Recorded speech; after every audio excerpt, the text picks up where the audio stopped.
আচ্ছা, আজকে বাড়িতে কি রান্না হয়েছে? কি রান্না হয়েছে সেটা তোমার জানার দরকার নেই, কারণ তুমি আজ বাড়ির খাবার খাচ্ছ না। তোমার জন্য সাবা খাবার নিয়ে এসেছে। আমি? কি বললে? সাবা খাবার নিয়ে এসেছে? হ্যাঁ, সাবা তোমার জন্য খাবার নিয়ে এসেছে। এটা পরিবারের সিদ্ধান্ত। পরিবার? পরিবারের কর্তা তুই, আমি তোর মা। আমি এখনো বেঁচে আছি। সাবা আপা চলে গেছে। কে? পালকি? হ্যাঁ। তুমি এখানে কি করছো? আমি এই বাসনগুলো নিতে এসেছিলাম। ও আচ্ছা।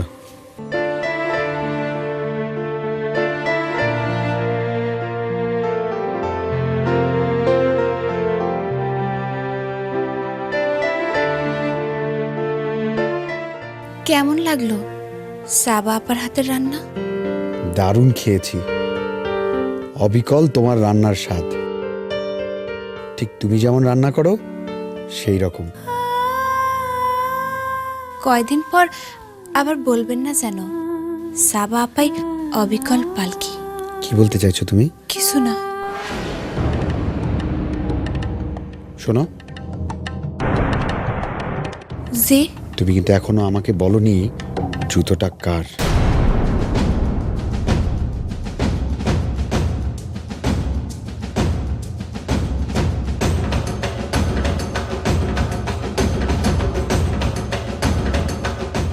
পালকি, পালকি, পালকি শোনো।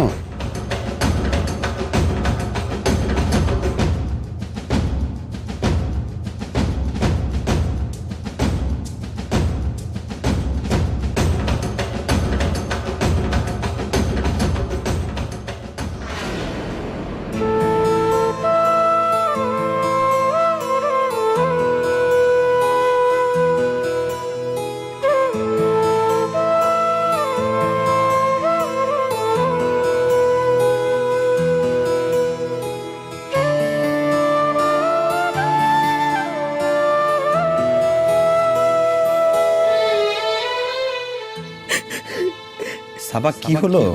তোমাকে বলছি তোমার হাতটা দাও।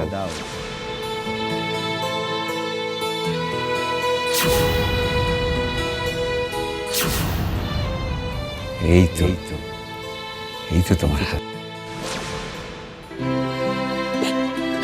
কে?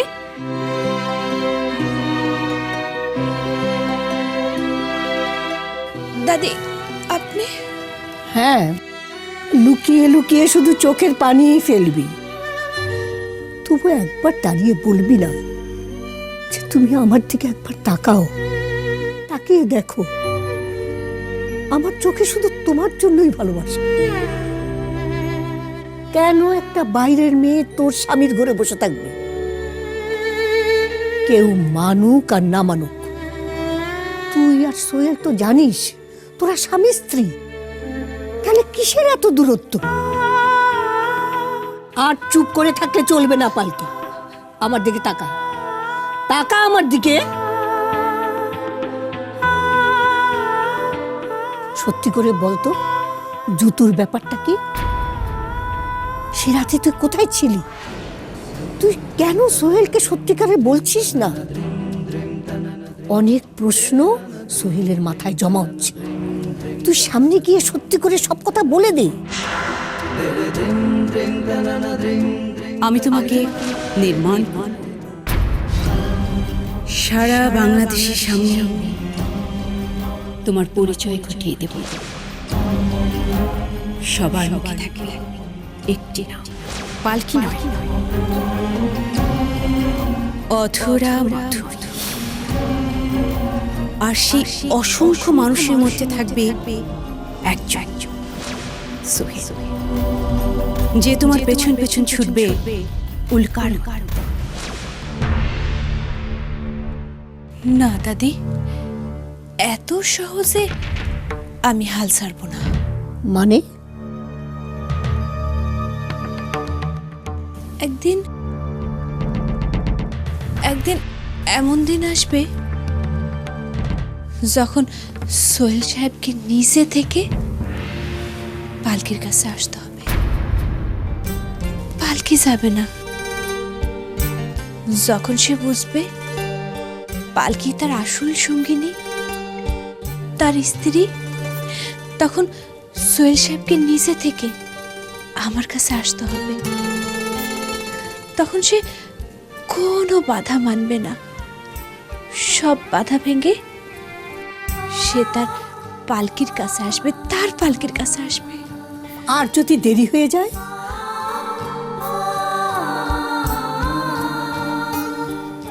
না দাদি, না, দেরি হবে না।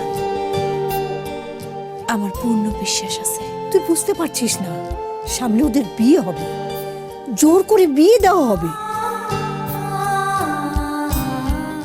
কিচ্ছু হবে না দাদি, কিচ্ছু হবে না, সেইটুকু বিশ্বাস আমার আছে। আমার অনেক কাজ আছে দাদি, আমি যাই। পালকি, তুই কিন্তু বললি না ওই দিন রাতে তুই কোথায় ছিলি আর জুতোটাই কাটছিল।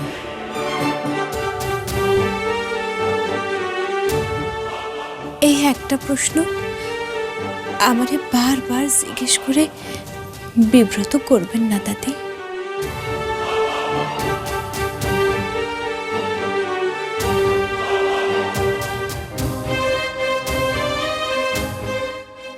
দাদি, একদিন আপনি সব জানতে পারবেন, আর তখন আপনার এই পালকির জন্য আপনার গর্ব হবে, গর্ব।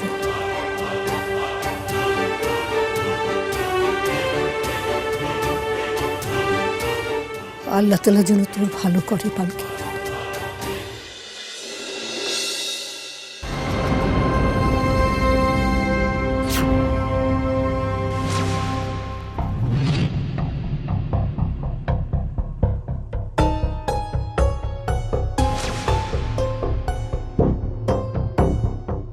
বলেন কবুল। কবুল। আলহামদুলিল্লাহ। বলেন কবুল। কবুল। বলেন কবুল। কবুল। কিন্তু ভাইজান, মানি না বললে তো আর হবে না। ধর্মীয় এবং সামাজিক নিয়ম অনুযায়ী ওই মেয়ে এখন আপনার পুত্রবধূ। ওই ঘরে থাকবে, আর শুধু এই ঘরে কেন, ওই বাড়িতে। ওই মুখ আমি কোনোদিন দেখিনি, কোনোদিন দেখবো না। ওই মুখ দেখা পাপ। আম্মু, ওকে এক্ষুনি এখান থেকে চলে যেতে বলো, এক্ষুনি চলে যেতে বলো। চলো বলছি, চলো আমার সঙ্গে, চলো।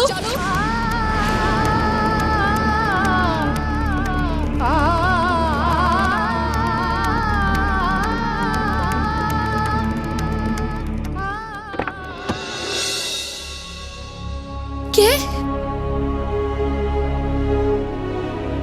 দাদি, আপনি? হ্যাঁ রে, ওঠ। কেন? আরে ওঠ না, কি হয়েছে দাদি?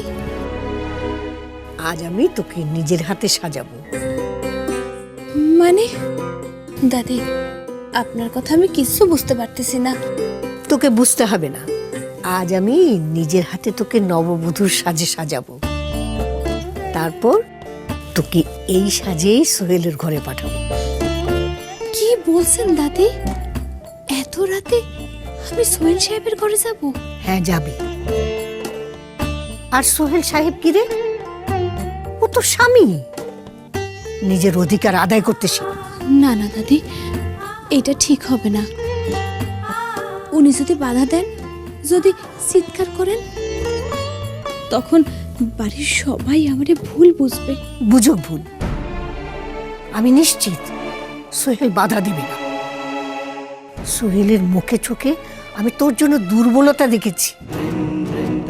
আমার জন্য মনে হচ্ছে নদীর পার ভাঙছে, আস্তে আস্তে মাটি খসে পড়ছে, আর নদীর পানির আওয়াজ শুনতে পাচ্ছি।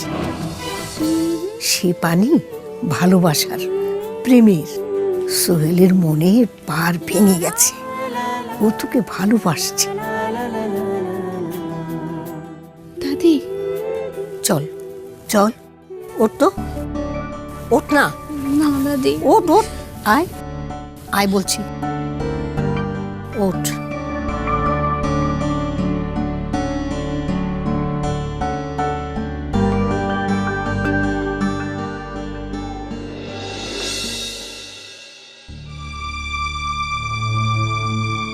সাবা, কি হয়েছে? আম্মু, আমার না একটা ডাউট হচ্ছে।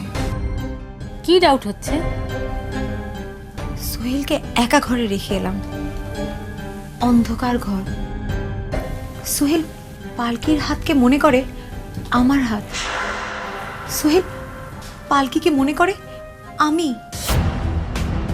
আর সেই অ্যাডভান্টেজ নিয়ে যদি পালকি সোহেলের ঘরে ঢুকে, যদি যদি পালকি সাবা সেজে সোহেলের সামনে যায়, সোহেলকে ভালোবাসে, আরো আরো কত কিছু ঘটতে পারে। মা, তুই এসব কি বলছিস? মা, আমার এখনই যেতে হবে। মা, কোথায় যেতে হবে? আমার এখনই ওই বাড়িতে যেতে হবে। তুই কি পাগল হয়েছিস? এত রাতে তুই ও বাড়িতে যাবি? তোর তো বিয়ে হয়নি এখনো। না মা, আমার এক্ষুনি ওই বাড়িতে যেতে হবে। আমি কোনো কিছুর বিনিময়ে সোহেলকে হারাতে পারবো না। মা, আমার যেতে হবে। সাবা, সাবা, না মা, আমার যেতে হবে। সাবা, যাস আমার নে। যেতে হবে। মা, সাবা, সাবা, যাস নে। শুনছো? সাবা এত রাতে একা একা বেরিয়ে গেল বাড়ি থেকে।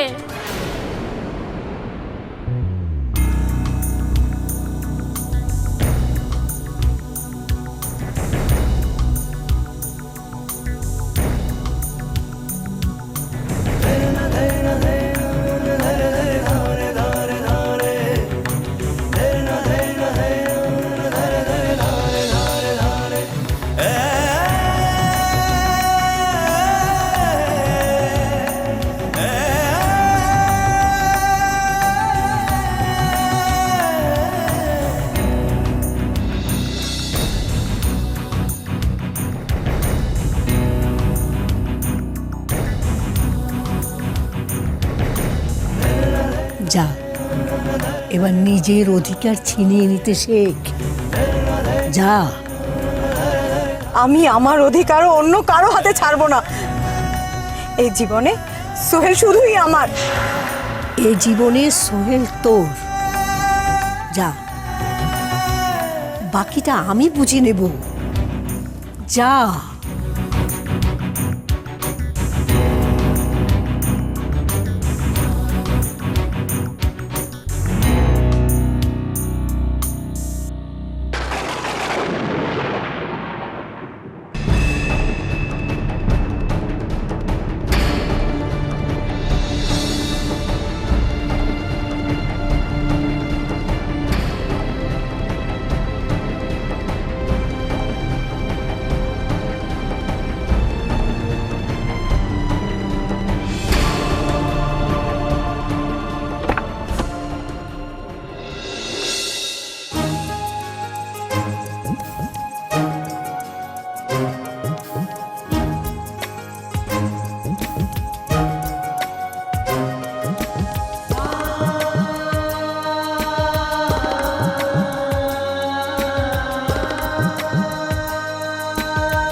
কে?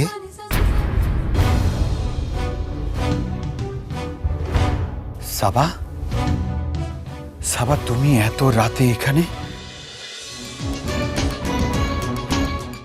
কি হলো সাবা? কথা বলছো না কেন? সাবা, তুমি এত রাতে কেন এখানে এসেছো? বাড়ির সবাই ঘুমিয়ে পড়েছে।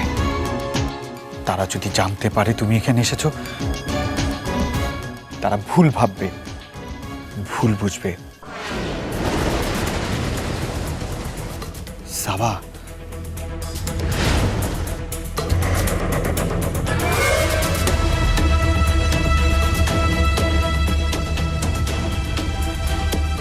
আহা সাবা, কি করছো? ছাড়ো। আমাকে ছোঁবে না প্লিজ। তুমি এখান থেকে চলে যাও, তুমি এখান থেকে চলে যাও প্লিজ। সাবা, আমাকে একটু সময় দাও। আমি অন্য কাউকে ভালোবাসি, আমি তোমাকে অ্যাকসেপ্ট করতে পারবো না। প্লিজ প্লিজ সাবা, সরে যাও, সরে যাও এখান থেকে। আমার ব্যাপারটা কুৎসিত লাগছে। তুমি এত রাতে আমার ঘরে, কেউ যদি জানতে পারে, কেউ যদি জানতে পারে, ইস, আমার আমার খুব ঘৃণা লাগছে।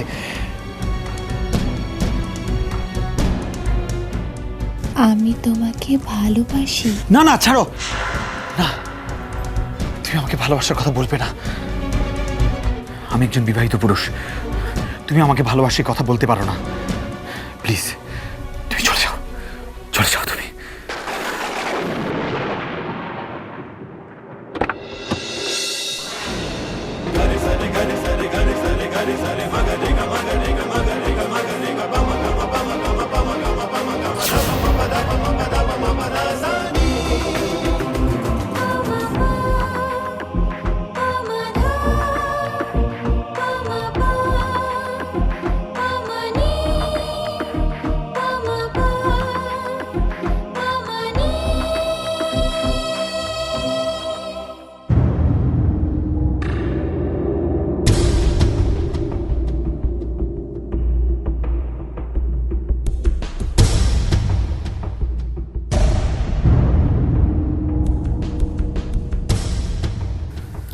সোহেল, সোহেল তুমি ঠিক আছো তো? আমি ঠিক আছি, কিন্তু কিন্তু তুমি এত রাতে এখানে কি করছো?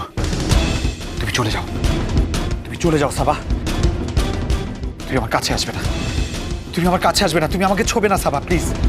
তুমি আমাকে ছোবে না। আমি তো তোমাকে এখনো ছুঁইনি। ছোনি মানে? ছোনি মানে? একটু আগেই তো তুমি আমার গলা জড়িয়ে। কি হয়েছে সাবা, এত রাতে তুমি? না মানে আমি দুঃস্বপ্ন দেখে এসেছি এখানে। সোহেল কেমন আছে তা দেখতে এসেছি। এসো, ভালো কথা, কিন্তু এত রাতে সোহেলের ঘরে আসা এটা ভালো দেখায় না। তুমি তো একটা মেয়ে, তোমার একটু সংযম থাকা দরকার। এত রাতে সোহেলের ঘরে আসাটা তোমার ঠিক হয়নি। কিন্তু আমাদের তো বিয়ে হতে যাচ্ছে।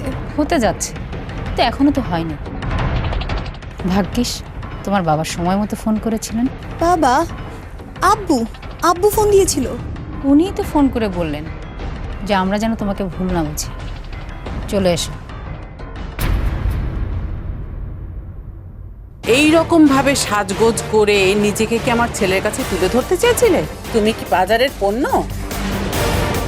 মা, হ্যাঁ, তুমি বাড়ির বউ নাকি বাজারের মেয়ে? মা, আপনি আমার পবিত্রতাকে আঘাত করবেন না।